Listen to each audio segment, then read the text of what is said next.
Muy buenos días, bienvenidos a este espacio de formación empresarial generado por Fundación Unipymes y Latinpymes. Estos espacios tienen como objetivo brindarles herramientas para su crecimiento personal y empresarial. Soy Camila Pineda Rodríguez, junto con Juan David Alzate y María Mercedes López. Los estaremos acompañando durante la conferencia denominada ¿Cómo lo afecta o beneficia el nuevo estatuto aduanero en 2019? Les recuerdo que durante la conferencia es muy importante la interacción con nuestra experta Angélica Herrera y la manera de interactuar la pueden hacer de dos formas. La primera de ellas es vía chat, el cual se encuentra ubicado en la parte inferior derecha de la herramienta, por lo que les sugiero entonces que alguna inquietud que lleguen a tener nos pueden escribir por allí, por el chat. Antes de darle paso a nuestra experta Angélica Herrera Muñoz, les recuerdo que nuestra conferencia se denomina ¿Cómo lo afecta o beneficia el nuevo estatuto aduanero en 2019? Esta conferencia será desarrollada por Angélica Herrera Muñoz, quien es doctora en negocios internacionales, empresaria con amplia experiencia como negociadora en Latinoamérica, China y Taiwán, Turquía y entre otras culturas. Se desenvuelve como conferencista, docente, mentora y realiza consultorías en comercio internacional y emprendimiento por diversas compañías. Angélica también es panelista en Connect Américas, consultora de ProColombia y es escritora del ebook Participar en Ruedas de Negocios Internacionales Guía Práctica. Entonces, dándole la bienvenida a nuestra conferencista del día de hoy, Angélica Herrera, vamos a iniciar con nuestra conferencia sobre cómo lo afecta o beneficia el nuevo Estatuto Aduanero 2019. Angélica, hola, buenos días. Muy buenos días. ¿Me escuchas bien? Sí, señora, te confirmo que ya te estamos escuchando muy bien. Perfecto. ¿Ya ves mi pantalla? Sí, señora, ya. Bueno, la apagaste por un momento. Si quieres la vuelves a activar, es perfecto, ya está. Listo, perfecto. Entonces, empezamos.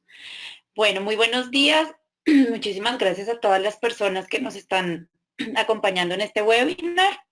Básicamente el objetivo que queremos nosotros es darles a conocer a todos los empresarios, a los consultores y a aquellos emprendedores que están interesados en conocer cuáles son esos cambios y particularmente cómo impactan estos cambios del estatuto aduanero en sus operaciones de comercio internacional. Entonces queremos mostrarles cuáles son esos cambios, cómo pueden impactarlos para que ustedes estén muy informados y puedan tomar decisiones acertadas en sus operaciones de comercio internacional. Así que bienvenidos. En la contextualización o contenido lo que vamos a ver son algunos aspectos claves, por lo que el decreto es bastante extenso y un poquito dispendioso de leer. Entonces es bastante largo, pero escogimos unos puntos claves que pueden ser transversales a los actores de comercio internacional y a todas las empresas y personas que estamos a diario en este tipo de operaciones. Entonces vamos a contextualizar un poquito sobre qué se busca con el decreto 1165, cuáles son los pilares fundamentales sobre los cuales se hizo la legislación para nosotros estar muy informados y entender un poco más hacia dónde está enfocada la normatividad. Vamos a mirar algunas novedades en el decreto respecto a los importadores, a los agentes de aduana, zonas francas y a lo que tiene que ver con régimen de viajeros. Vamos a mirar algunas particularidades de estos actores, algunas generalidades, algunas que son transversales a todos los actores y por último, pues si hay algunas preguntas vamos a resolverlas al finalizar la sesión. Entonces, primero que todo, me gustaría contextualizarlos, decirles que el decreto 1165 que salió el 2 de julio de este año es básicamente una recopilación de todos los decretos anteriores y lo que pretende es armonizar toda la normatividad tratando de hacerla mucho más fácil de comprender, pero sobre todo de aplicar. Entonces, lo que se busca es armonizar. Básicamente, en otras palabras y en unas palabras muy sencillas, es que todos hablemos el mismo idioma, que todos entendamos lo mismo, que no haya espacio como a esas dudas, o a esas brechas en cuanto a cómo actuar en diferentes operaciones, sino que todos podamos comprender efectivamente cómo aplicarla. Entonces, eso es lo que busca este decreto. Y aquí básicamente, pues nos dice en la contextualización, nos dice que el 2 de agosto ya entraría en vigencia, por lo cual pues es básicamente ya la otra semana, entonces por eso es muy importante que estemos informados sobre cuál es el impacto y qué deberíamos nosotros ya empezar a revisar para no incurrir en faltas o pues caer de pronto en infracciones a la norma. Este decreto armoniza y compila de alguna forma más o menos el 75% de los artículos y de la normatividad del decreto 2685 y en un 25% los decretos del 349, el 2147. Entonces hace esa armonización de todos esos, de todas esas normas, de todos esos decretos, los armoniza y los plasma de una forma en que todos podamos acceder a la información, pero sobre todo conocer perfectamente cómo aplicarla. ¿Cuáles son los pilares fundamentales en los cuales se basaron para generar este decreto? Entonces, básicamente son 4. Se está apuntando primero que todo a que haya una cercanía con el ciudadano, es decir, que la norma sea de alguna forma un poco más amigable con los usuarios. Se busca que haya como esa cercanía entre la autoridad aduanera y aquellos actores como los importadores, los exportadores, agentes de aduana, transportadores, que haya como más esa cercanía, que no se vea tanto esa distancia entre lo que puede ser el sector privado y pues y la autoridad aduanera, sino que haya como esa interrelación y esa cercanía. Entonces uno de los pilares es ese, tratar de bajar la norma para que todos nosotros podamos entenderla, aplicarla y sea mucho más cercana a la entidad aduanera. Otro pilar fundamental en el cual se basó la legislación es la legitimidad. Eso quiere decir que sea una norma que todos entendamos, básicamente, que sea legítimamente entendible para todos, porque lo que pasaba, según pues lo que yo he escuchado y lo que he vivido de cerca, es que para algunas personas habían unos artículos del decreto de 2016 que se entendía de una forma y para otras entidades o personas naturales o jurídicas se entendía de otra. Entonces no había como esa legitimidad, no había como esa coherencia entre lo que realmente quería decir la norma y lo que estaban entendiendo los actores que la utilizan. Entonces, esa legitimidad se aplica aquí. Vamos a ver más adelante ciertas cosas a las que se retoman para tratar de volver a darle un sentido como más común a la legislación y hay otras cosas que se renuevan tratando de atender precisamente al tercer principio, que es el principio de la transformación. Este principio o este pilar fundamental nos habla, por ejemplo, de las acciones que va a tomar la autoridad aduanera para poder transformarse y llegar a ser de verdad muy competitivos, no solamente ellos como ente regulador, sino también los actores privados. Entonces, en la medida que se transformen las herramientas con las cuales se trabaja el comercio internacional, en esa misma medida todos nosotros vamos a ser competitivos, tanto importadores como exportadores, como zonas francas, depósitos habilitados y demás. Entonces, aquí un claro ejemplo es que la autoridad ya con recursos de cooperación internacional va a definir muy pronto un laboratorio de valoración aduanera.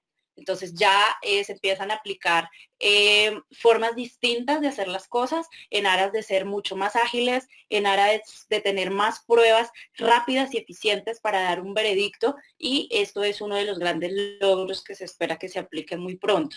Y también laboratorios para poder clasificar aduaneramente mercancías de una manera mucho más rápida y más eficiente. Y eso conlleva entonces al cuarto pilar fundamental sobre el cual se legisló y que nos habla de la modernización.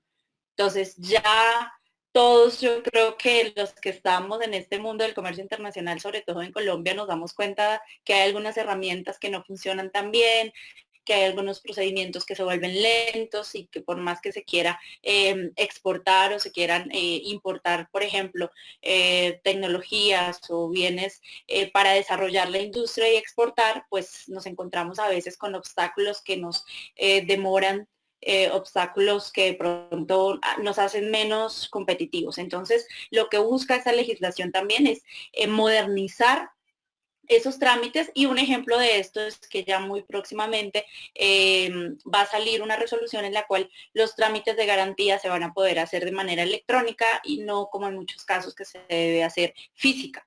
Entonces, estos pequeños pasos, si bien es cierto, todavía nos falta, estos pequeños pasos nos van a impulsar para que todos estemos como en la misma sintonía y podamos pues ser más eficientes desde nuestro ámbito, ser mucho más rápidos, más ágiles y generar un comercio internacional en Colombia muchísimo más adaptado a lo que está pasando en el mundo. Entonces, les quería compartir esto porque algunos de los artículos van enfocados en darle ese objetivo o en enfocarse en estos objetivos más bien para poder lograr grandes resultados.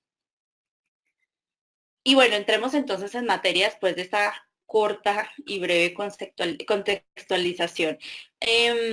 ¿Cuáles son las principales novedades que incluye el decreto? Entonces, una de las más importantes, y de pronto si tenemos dentro de nuestro auditorio a personas que forman parte de organizaciones UAP o Altex, una de las novedades más importantes es que definitivamente no van a haber más prórrogas para que estos usuarios se conviertan en operadores económicos autorizados. Entonces es fundamental esa transición pronta porque el plazo para realizarlo es hasta el 22 de marzo del siguiente año. Recordemos que en Colombia hay 931 usuarios aduaneros permanentes y 189 usuarios Altex. Entonces todos ellos ya deberían estar haciendo esa transición. Si alguien de ustedes forma parte de organizaciones bajo estas figuras, pues lo más recomendable es que de inmediato hagan la transición para que no pierdan los beneficios, porque estos van a estar vigentes hasta el 22 de marzo de 2020. Esto ya se había notificado hace varios años. Sin embargo, pues ya en este decreto se estipula que sí o sí tiene que ser el 22 de marzo del siguiente año. Y eso es muy importante porque en la medida en que hay tantas empresas todavía que necesitan hacer la transición, si no se hace rápido, yo me atrevería a decir que podría colapsar la certificación OEA. O sea, si todos vamos al mismo tiempo a hacer esa transición, pues se va a generar reprocesos, se van a generar un poco de demoras, porque para convertirse en operador económico autorizado hay que hacer una solicitud ante la autoridad aduanera, hay que poder radicar una documentación, esperar unas visitas, y eso tiene unos procesos que si no se hacen con tiempo, pues muy seguramente van a pasar ese plazo que nos están dando. Entonces, esa es una de las grandes invitaciones que hacemos nosotros hoy con este webinar, a que todas las empresas que se encuentren bajo estas figuras hagan rápidamente su transición y puedan mantener estos beneficios. Entonces, esto es súper importante y se hace mucho énfasis en esta parte.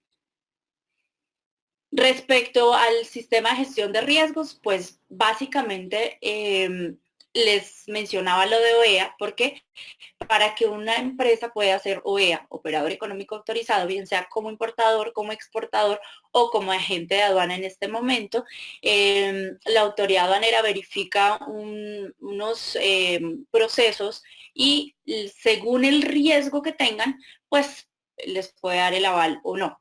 Entonces, en esta nueva regulación aduanera sí se hace énfasis en que la mayoría de empresas deben tener como un seguimiento por parte de la autoridad aduanera en base al riesgo que tenga esta empresa. Es decir, si es una empresa importadora o exportadora que tiene sus documentos al día, que nunca ha presentado ningún tipo pues, de sanción, que ha actuado siempre muy bien, pues el riesgo de que incurra en algún tema de lavado de activos, de contrabando, va a ser muy bajo.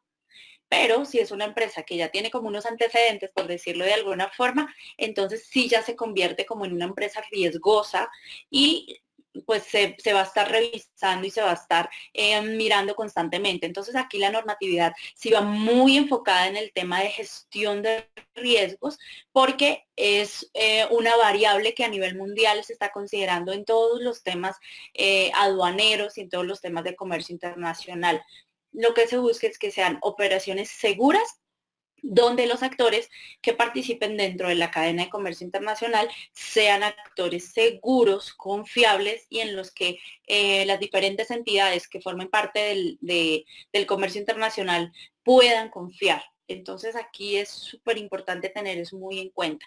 Esta legislación tiene muchísimo que ver con la variable de gestión de riesgos. Y aquí, por ejemplo, les hago la mención de en el decreto 1165 se hacen estos ajustes para poder, digamos, confiar en las empresas y un ejemplo de ellos es que, por ejemplo, valga la redundancia, si hay un importador que comete una infracción y se allana, es decir, dice que es culpable de esa infracción, pues eso ya digamos que es parte de la buena fe y en estos casos de allanamiento, pues la autoridad aduanera considera unas situaciones específicas para ese tipo de empresas que dicen que cometieron el error. O sea, que no esperan que la autoridad aduanera les diga en qué se equivocaron, sino más bien toman la iniciativa y dicen, bueno, mi error es este y hago un allanamiento, me allano a ese error y lo declaro y bueno, entonces la autoridad aduanera dice, bueno, está demostrándome que hace las cosas de manera correcta y esa es digamos que una forma muy interesante en la que las empresas por iniciativa propia pues pueden decir en qué se han equivocado y tomar como esa iniciativa para que la autoridad aduanera confíe en su trayectoria y en la buena fe de esta empresa.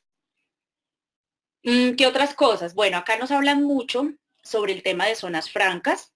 El tema de zonas francas que ha tenido cambios a lo largo de estos últimos años. Acá se habla bastante del tema de zonas francas y, por ejemplo, nos abren una posibilidad bien interesante que es autorizar exportaciones temporales desde el territorio aduanero nacional a las zonas francas de productos que se encuentren sometidos a importaciones temporales y que puedan ser enviados para pruebas, mantenimiento, reparación, entre otras. Entonces, abre esa gran posibilidad que antes era bastante dificultosa, que era bastante compleja de manejar, entonces ya aquí queda establecido que sí es posible. También, bueno, nos dice que se establece un régimen de comercio exterior de las zonas francas en las cuales se regulan operaciones de importación, de exportación, de traslado de bienes entre usuarios y se incorporan algunas modificaciones a la regulación vigente respecto a las zonas francas. Aquí digamos que aclara un poquito más esa parte.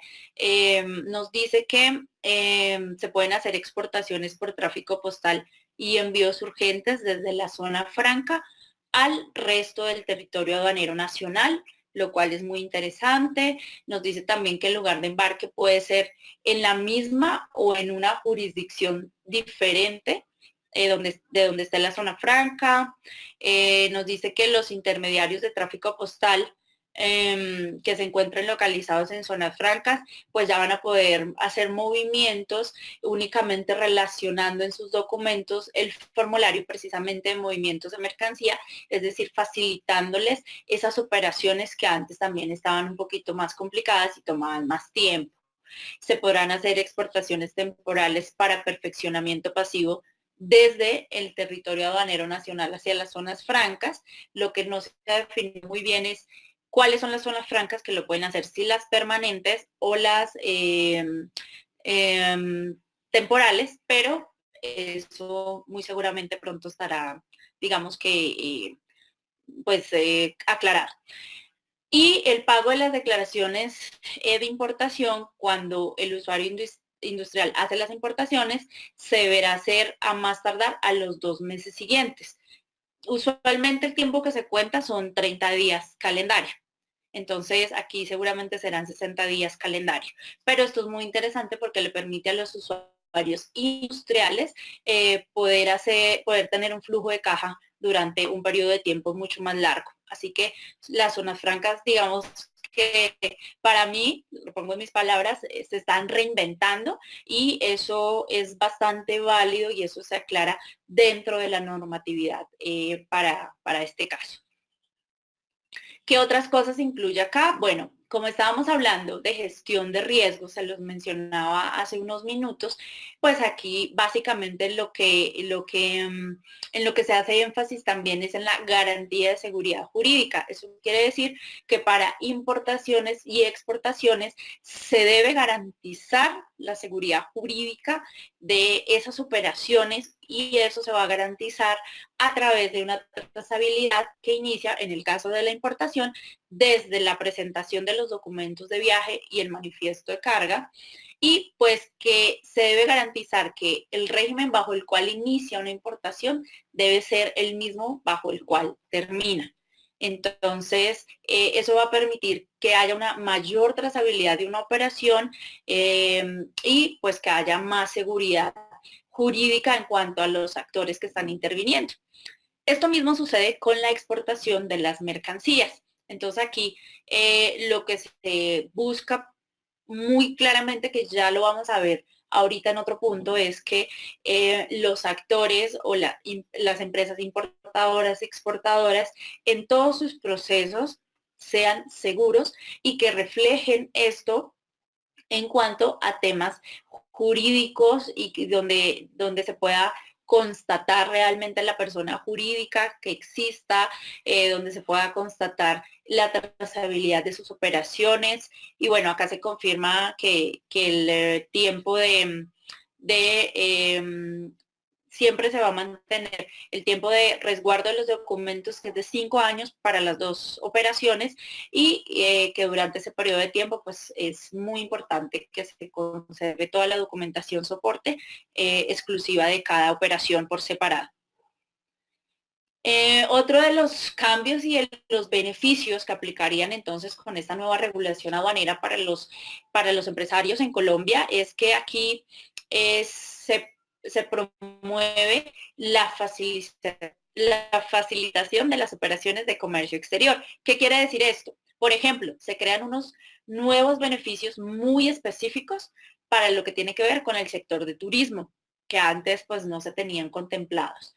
Se crean una nueva categoría de usuarios aduaneros, que es esos lugares habilitados por donde ingresan viajeros y o mercancía que está sujeta a control aduanero. Y uno de los incentivos que a mí particularmente pues me llama la atención y me parece como interesante es, por ejemplo, para la economía naranja, todo lo que tiene que ver con la industria audiovisual, se podrán hacer importaciones para perfeccionamiento pasivo, se puede hacer todo lo que tiene que ver con, se tendrá en cuenta para la valoración aduanera, el país de donde provienen los productos de importación para ese tipo de industrias, más no tanto el contenido. Entonces, eso quiere decir que si yo tengo una empresa que está dedicada a estas industrias referentes a la economía naranja, puedo hacer importaciones y estas importaciones van a tener unos beneficios específicos, como ya lo vamos a ver aquí, por ejemplo. Uno de esos beneficios específicos es que no habrá lugar a constitución de garantías cuando haya importación, por ejemplo, de equipos profesionales, de estos que se necesitan para hacer videos, para hacer producción, para industrias gráficas, audiovisuales. Y estos no van a tener como constituciones de garantías, que a veces era un impedimento para poder traer a Colombia este tipo de productos. Entonces, abre un gran campo para todo lo que tiene que ver con industrias creativas, que antes no tenía como ese espacio que ahora sí se les está dando. Y yo creo que esto va muy enfocado con las políticas de gobierno que muchos de nosotros seguramente hemos visto, donde entidades que promueven el comercio exterior también están enfocándose en apuntarle al desarrollo de estas industrias creativas y en hacerlas mucho más visibles, dándoles herramientas y dándoles incentivos para que se pueda como que hacer sobresalir a este sector y que este sector pues genere unos recursos para nuestra economía. En cuanto a los temas de courier, también establece que dentro de los primeros 3 días se deban hacer los pagos consolidados y que si no se hace, pues puede incurrir en algún tipo de sanción.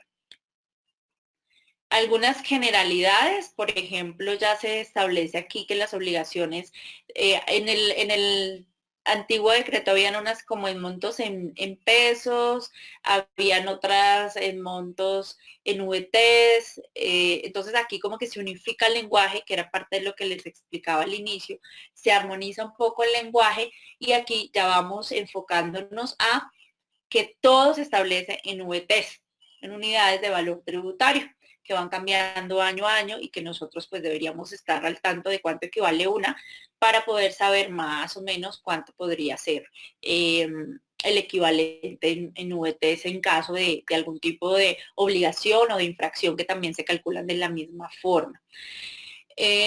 Otra generalidad, bueno, ya la idea es que no se presenten tantos estados financieros ni certificados de Cámara de Comercio, porque ustedes que trabajan en el medio, seguramente les ha pasado lo mismo que a mí, que para hacer algún tipo de inscripción con un agente de aduana o algún tipo de diligencia, muchas veces nos pedían y pedían y pedían certificados de Cámara de Comercio, nos pedían estados financieros, entonces acá ya como que se disminuye esa solicitud de tantos documentos, siempre y cuando desde, al inicio se avale que la empresa está legalmente constituida y que cumple con todas las características de ser una empresa formal, pero ya como que se vuelve menos tortuoso estos temas de registros ante diversas entidades.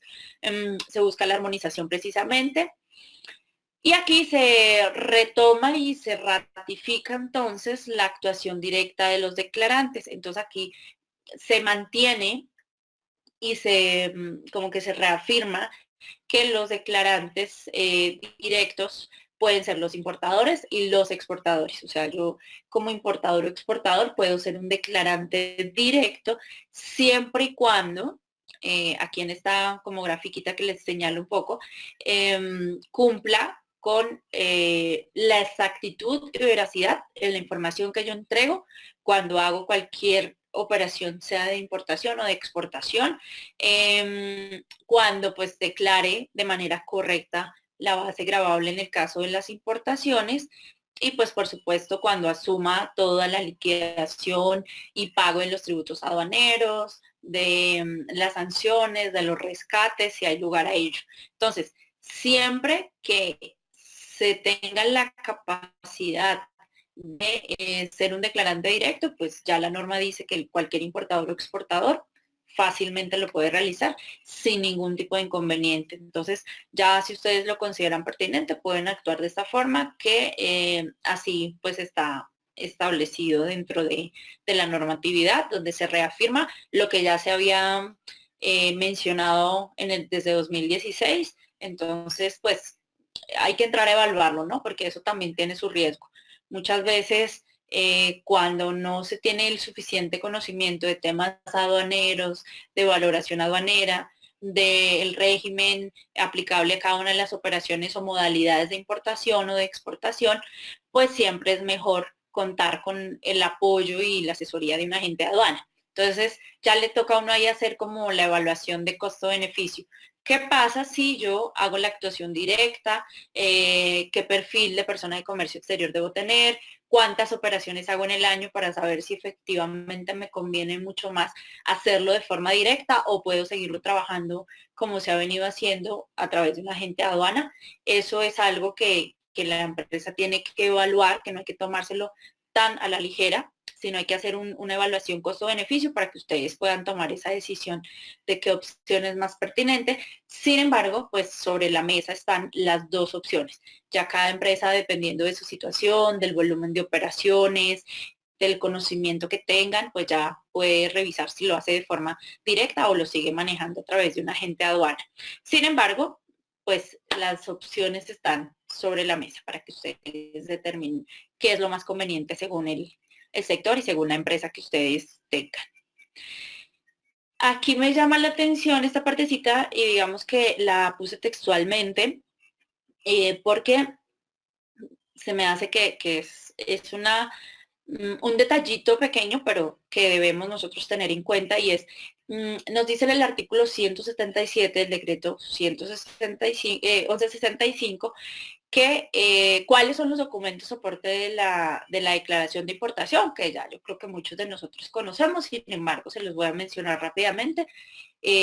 Los documentos soporte son la factura comercial, vistos buenos si nuestra mercancía necesita algún visto bueno de alguna entidad, los mandatos aduaneros, la lista de empaque se aplica si es el caso, documento de transporte, si es aéreo, marítimo, terrestre, debemos tenerlo allí, soportes del pago, del pago que nosotros hemos hecho al proveedor internacional y digamos que esos son como los documentos básicos, declaración de cambio, copia de la declaración de cambio, si es posible que tengamos el mensaje SWIFT, pongámoslo allí dentro de la carpeta o el expediente de la importación. Sin embargo, hace una precisión. Dice que en el original de cada uno de los documentos soporte que uno deba conservar en la operación de la importación, el declarante, en este caso sería el importador, deberá consignar el número y fecha de presentación y aceptación de la declaración de importación a la cual corresponden. Entonces, es un pequeño detalle que me llama la atención porque, pues, si bien es cierto, debemos nosotros tener nuestro expediente con todos los documentos de soporte de la importación, aquí lo que nos está diciendo en este parágrafo es que todos esos documentos de soporte deberán tener, digamos, apuntado o no sé, cómo ustedes de pronto vean que se puede controlar o se puede llevar darle manejo a este aspecto, pero sí nos dice que hay que poner el número y la fecha de la aceptación de la declaración. Entonces, se los comparto para que a partir del 2 de agosto tengamos claro que hay que hacer este procedimiento. Y también nos habla que en el caso de que las mercancías estén amparadas en un registro o licencia de importación o certificado de origen, documento de transporte, factura comercial, pero que esta importación se haga en despachos parciales, el declarante debe dejar constancia de cada una de las declaraciones presentadas al dorso, o sea, al respaldo del documento original o de la copia, indicando el número de aceptación de la declaración de importación, la fecha y la cantidad. Entonces, son pequeños detallitos que a veces no nos dicen, pero que fíjense que en algún momento podrían, en alguna visita o en un requerimiento especial aduanero o algo así, podrían solicitarnos. Entonces, es mejor que nosotros los tengamos previstos y que a partir de la fecha que entra en vigencia, que sería el 2 de agosto, pues hagamos esa pequeña tarea de ponerlo al dorso de las declaraciones de importación.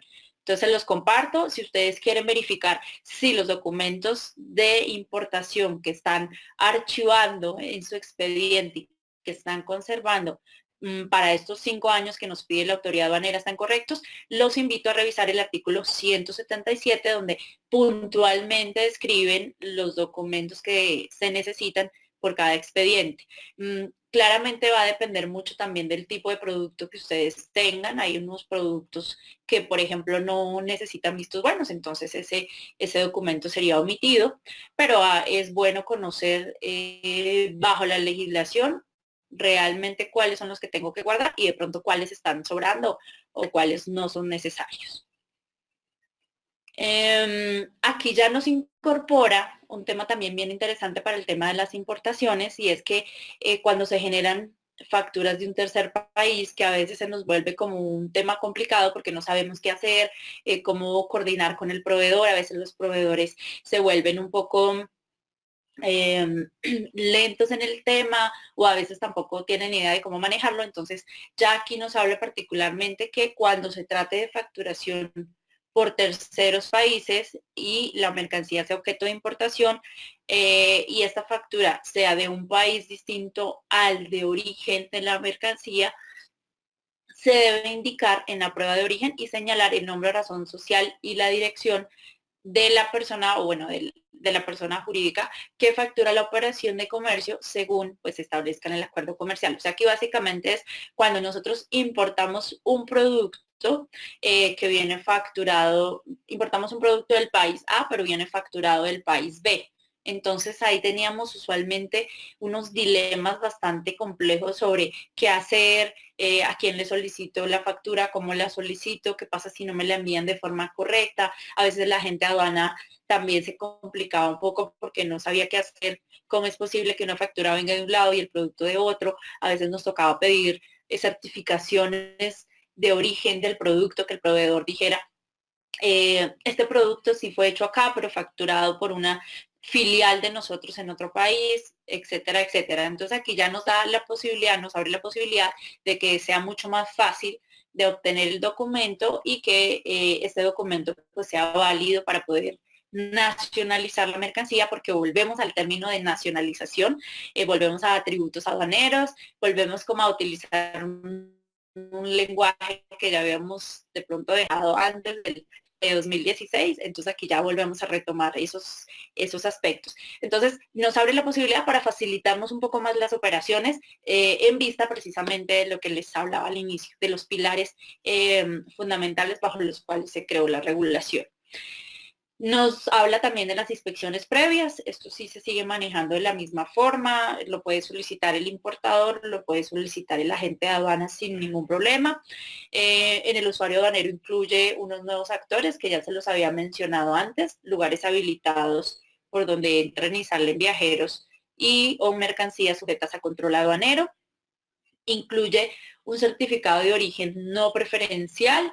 Esto se lo recomiendo que lo leamos con más detenimiento, ya centrándonos en el decreto, porque hace unas precisiones particulares sobre qué son los certificados no preferenciales. Por ahora les puedo decir que aplican para algunos países bajo los cuales de pronto hay algún tema como dumping o alguna restricción de pronto como comercial, entonces allí aplican los certificados no preferenciales, sin embargo va muy dirigido a ciertos tipos de productos y les recomiendo que por favor le den una miradita un poco más profunda para saber en qué casos sí les aplicaría a ustedes y en qué casos tal vez no.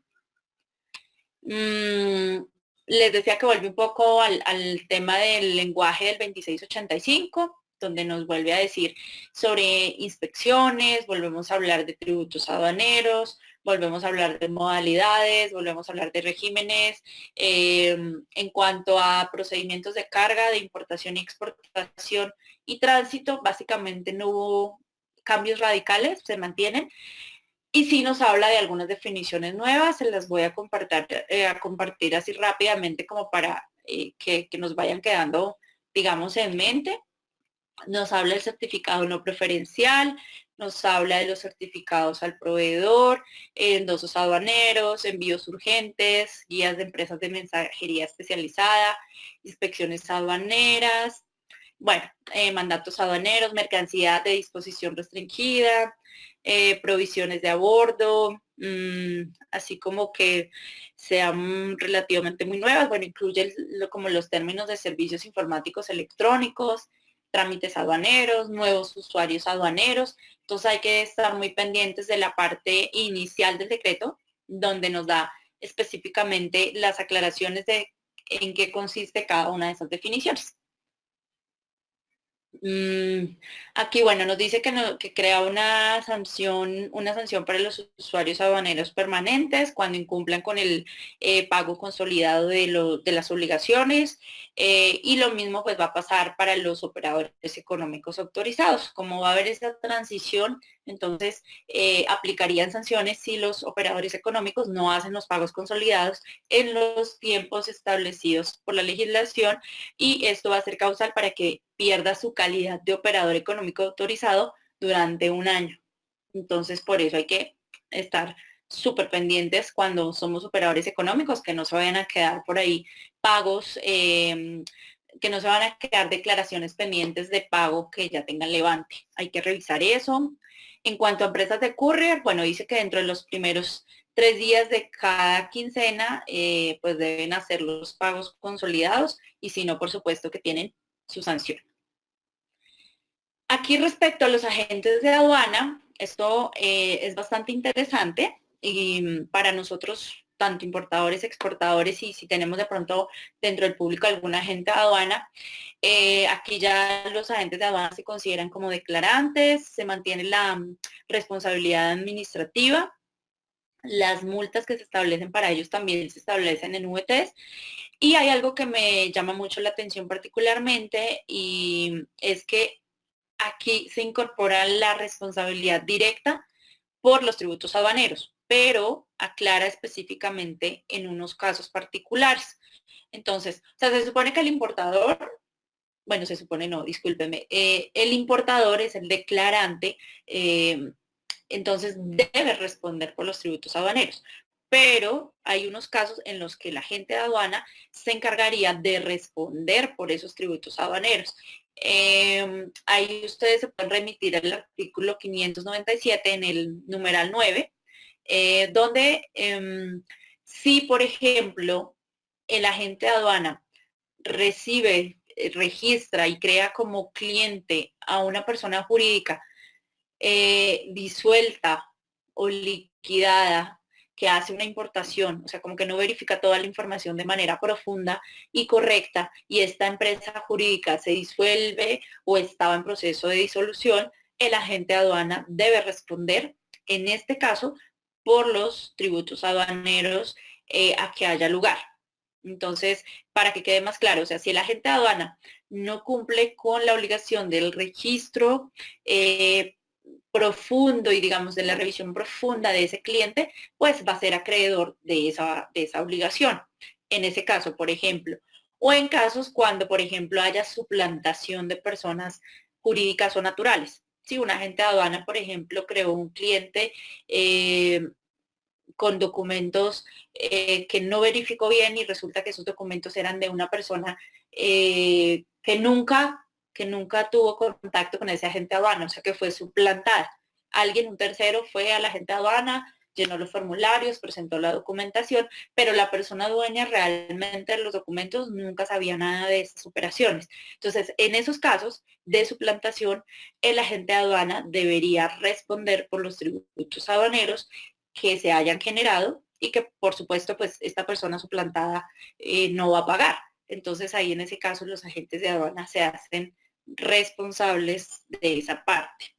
Entonces hay que tener cuidado y muy seguramente los agentes de aduana entrado en vigencia el decreto pues seguramente van a hacer de pronto alguna actualización de documentos o van a estar pidiendo más rigurosamente soportes de la información que se les brinda a ellos para poder trabajar efectivamente con ellos porque ahora van a tener un poco más de, no sé, de vigilancia y control para evitar este tipo de casos. Y también pues el patrimonio de las agencias de aduanas ya no se define en que tienen que contar con X cantidad de millones de pesos, sino que ya se definen VTs. Entonces, aquí lo que se busca realmente filtrar es que las agentes de aduana que realmente presten estos servicios sean empresas idóneas, transparentes, depurar básicamente las que no cumplan con esos requisitos y nosotros contar con unos aliados, ya seamos importadores o exportadores,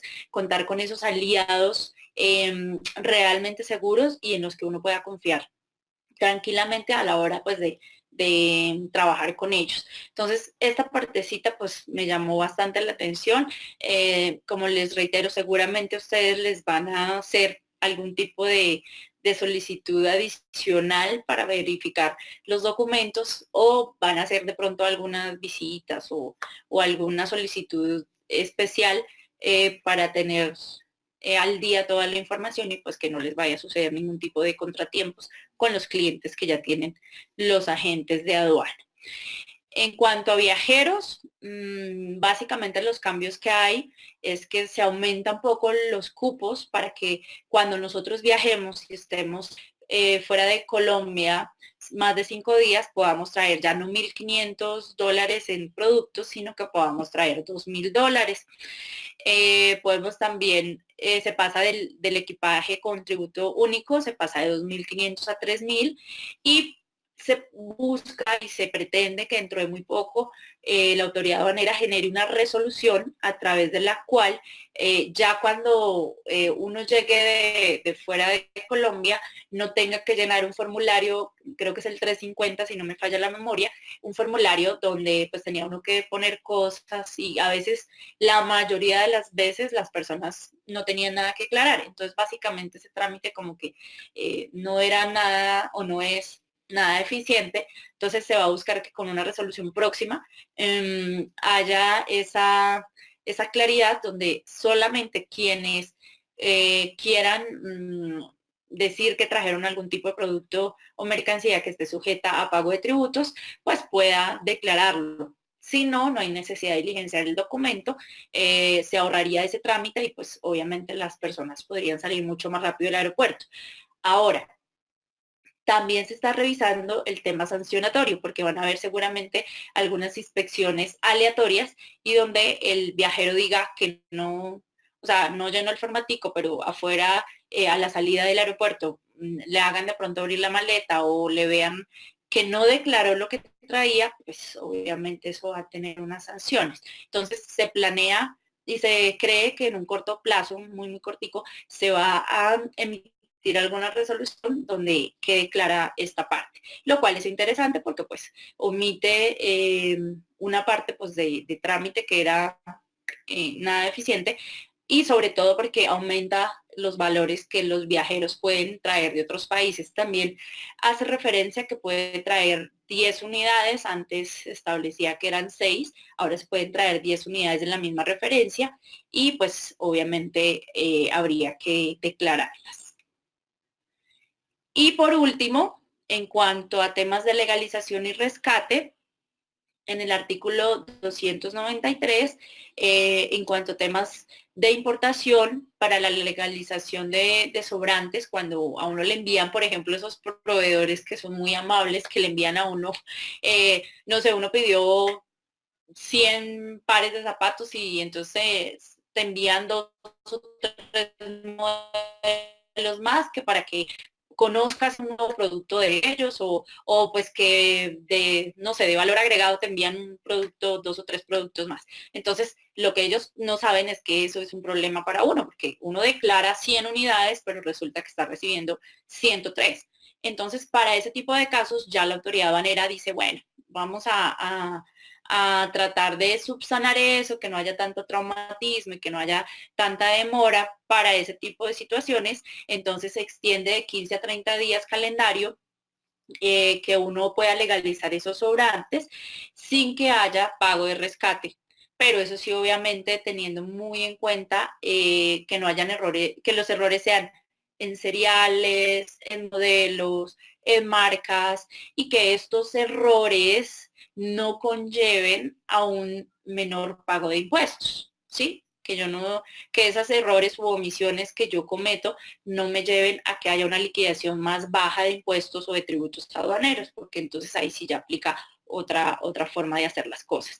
En cuanto a las declaraciones anticipadas obligatorias, se puede legalizar la mercancía con pago de una sanción única. Aquí ya como que define realmente para ese tipo de situaciones la sanción va a ser de 300 VTs y ustedes pueden revisar esto según el artículo 615 donde determina cuáles son las infracciones graves. Y va a haber pues una excepción que es cuando el medio de transporte llegue antes de la fecha que yo tenía prevista, de pronto llegó mucho más rápido y yo no alcancé a hacer la declaración anticipada obligatoria. Entonces digamos que ahí ya la responsabilidad la tendría el transportador por no haber informado antes o por haber pues llegado al país, o sea, antes de tiempo sin darme la oportunidad de haber hecho ese proceso con antelación. Entonces, en esa parte, pues también hace unas precisiones claras sobre las excepciones que aplicarían y pues sobre cómo nosotros ya debemos manejarlas. Entonces, estos son algunos de los cambios que se consideran relevantes. Claramente hace también referencia, por ejemplo, a temas de valoración aduanera, hace referencia también a algunos cambios en los centros de distribución, en los centros de distribución logísticos, algunas características de los depósitos habilitados las mantiene. Y bueno, es un decreto bastante extenso. Lo que nosotros buscamos aquí fue como mirar qué cosas beneficiosas tiene y sobre todo qué aspectos fundamentales debemos tener en cuenta respecto a importadores, exportadores, zonas francas y agentes de aduana, que son como los más transversales. Ya si se pertenece como a otros sectores o a otros, o ustedes forman parte de otros actores, pues la invitación es a que más adelante seguramente vamos a hacer un webinar un poco ya muchísimo más específico aplicado para cada uno de los actores y revisar de manera minuciosa lo que aplicaría para cada uno de ellos, pero por ahora quisimos darles como una contextualización sobre los cambios y particularmente sobre a qué le estamos apuntando en Colombia con esta nueva regulación, que ya lo que pretende es que sea el marco pues de nuestra normatividad y ya lo que se van a ir generando son algunas resoluciones para dar mayor precisión a algunos puntos, pero ya lo que se busca es que estemos todos muy actualizados, que sea muy armonizada, que todos hablemos el mismo lenguaje, que tengamos la información muy clara, muy precisa para que actuemos de la misma forma y entre todos nosotros podamos generar un comercio mucho más seguro, un comercio mucho más eficiente, más rápido y sobre todo más competitivo para que nosotros ahí sí podamos aplicar todos los tratados de libre comercio, todos los protocolos que se conocen a nivel mundial, los de Kioto y los de algunas normas de la Organización Mundial de Aduanas, etcétera, etcétera, y que nosotros podamos entonces ser ese comercio internacional, tener ese comercio internacional mucho más eficiente, más seguro y que todos hablemos el mismo idioma. Esto es como para contextualizarlos y como para darles a conocer de alguna manera muy práctica, sencilla, toda la información. Y bueno, quedo muy atenta en caso de que ustedes tengan alguna pregunta.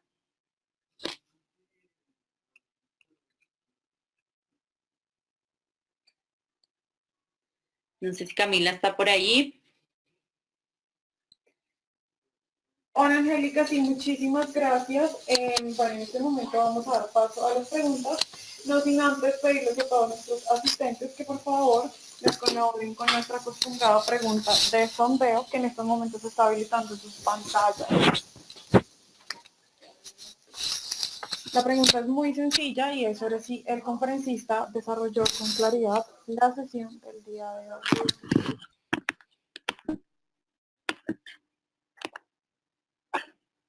Les reitero nuevamente la pregunta y es si se ha desarrollado con claridad la conferencia de hoy.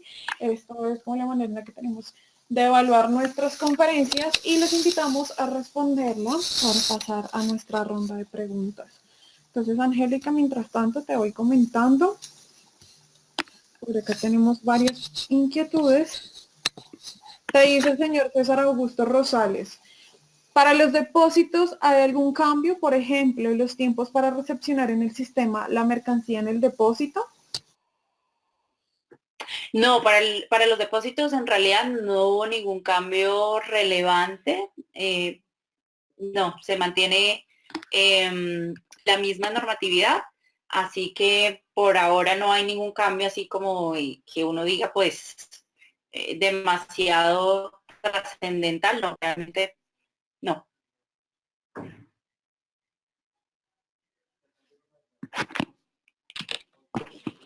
Perfecto, Angélica, muchas gracias.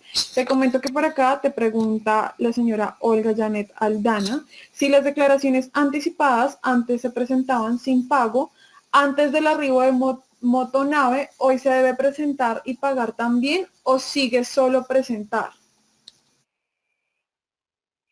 Bueno, no hace la precisión si presentarlas y pagarlas, dice que se mantienen bajo la misma estructura anterior. Lo que sí da es una excepción de cuando no se incurre en sanción en el caso de que el medio de transporte no anuncie con suficiente tiempo su llegada, o sea, que llegue, digamos, muy rápido, más de lo esperado, y pues el declarante no haga el trámite de la declaración anticipada, ahí en ese caso la autoridad aduanera contempla una excepción diciendo que no se incurriría en una infracción porque más bien el transportador fue el que no se encargó de hacer el proceso. Es como lo único que prevé, no está definiendo claramente, al parecer se mantendría lo que ya estaba establecido, entonces esa parte seguramente se mantiene de la misma forma. Lo que sí especifica es el tema de cuándo se exceptúa de sanción. Perfecto, muchas gracias. Te comento que Jair te pregunta, de acuerdo al decreto se debe generar declaraciones de importación para las salidas hacia el territorio aduanero nacional de productos elaborados con materias primas nacionales y o nacionalizadas. ¿Este procedimiento no estaría impactando de manera negativa los procesos de zona franca? Discúlpame, se me fue un poquito. Dice que elaborar declaraciones de importación de productos. Hola. ¿Me repites, por favor? Claro, si No quieres problema. entonces para que por favor nos comente el señor Jair nuevamente la pregunta para hacerla un poco más clara a nuestra conferencista. Entonces te comento que Paula Mayorga te dice que es más recomendable realizar las modalidades de exportación y o importación de forma directa, como ahora lo permite el decreto, o por medio de agentes aduaneros. Bueno, esa es una muy buena pregunta. Yo me permito decir lo siguiente. Si uno en la empresa tiene una persona que conoce bien, que maneja muy bien el sistema informático aduanero, si la persona sabe diligenciar muy bien los DEX, los solicitudes de autorización de embarque, las declaraciones de importación, las declaraciones andinas de valor, pues digamos que allá uno tendría una persona idónea que pueda hacer ese tipo de procesos.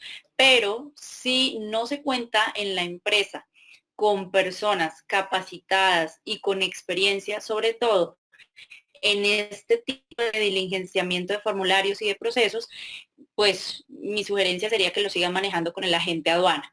Ahora, yo hacía énfasis en que hay que poner en una balanza y hay que hacer el costo-beneficio de ello. Un ejemplo, si tengo un gran volumen de operaciones y esas operaciones las puede hacer una sola persona de mi empresa, dedicarse solo al tema de presentar documentos ante el sistema informático, pues le delego esa tarea a una sola persona que seguramente va a ser un poco más eficiente porque la voy a tener cerca y voy a poder darle más celeridad al proceso que un agente de aduana, pero debo ver el volumen y las comisiones que me están cobrando los agentes de aduana. Entonces yo creería que esa decisión hay que tomarla en base a hechos y datos. Entonces, yo lo pondría en una tabla de Excel, pondría cuántos son las comisiones que se pagan en el año a la agente de aduana, qué tan eficiente es mi agente de aduana y si esos resultados los comparo con las operaciones que podría hacer una persona, cuántas podría hacer en el día y qué rápido lo podría hacer y hago esa comparación, por ahí puedo yo tomar la decisión de qué cosa o de qué pues es más eficiente, ¿no? Me refiero a cuál de las dos procesos sería más eficiente, si el de seguir contando con el agente de aduana o el de actuar de forma directa. Pero yo creo que eso es una decisión muy empresarial, muy a nivel de cada una de las empresas. No podría decirles que es una receta igual para todas, sino que eso cada una la tiene que evaluar dependiendo del volumen de sus operaciones y dependiendo del personal con el que cuenta.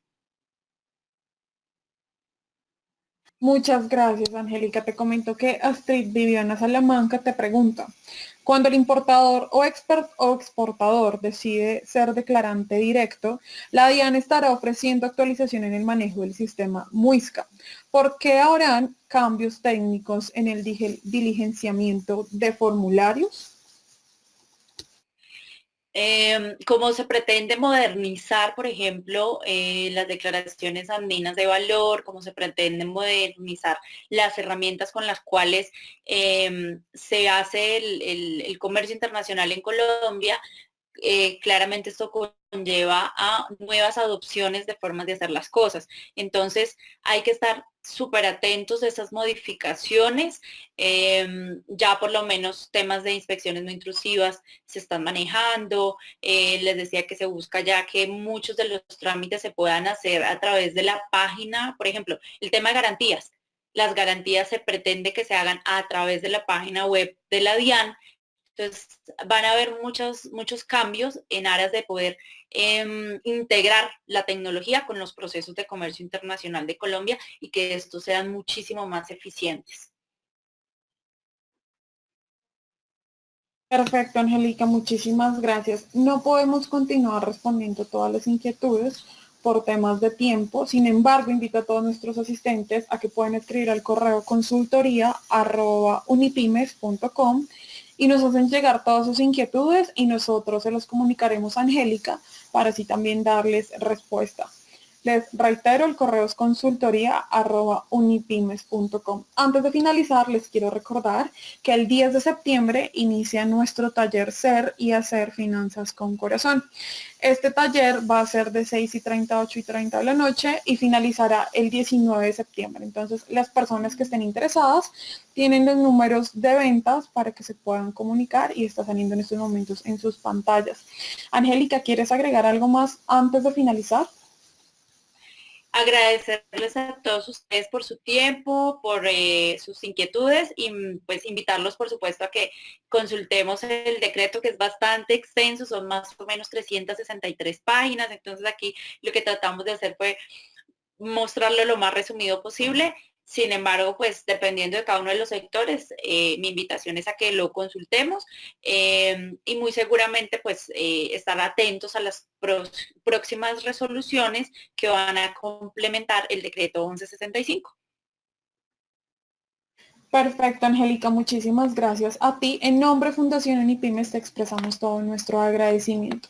Y a todos nuestros asistentes, muchísimas gracias. Les deseamos que pasen una feliz tarde. Hasta luego. Hasta luego, muchas gracias.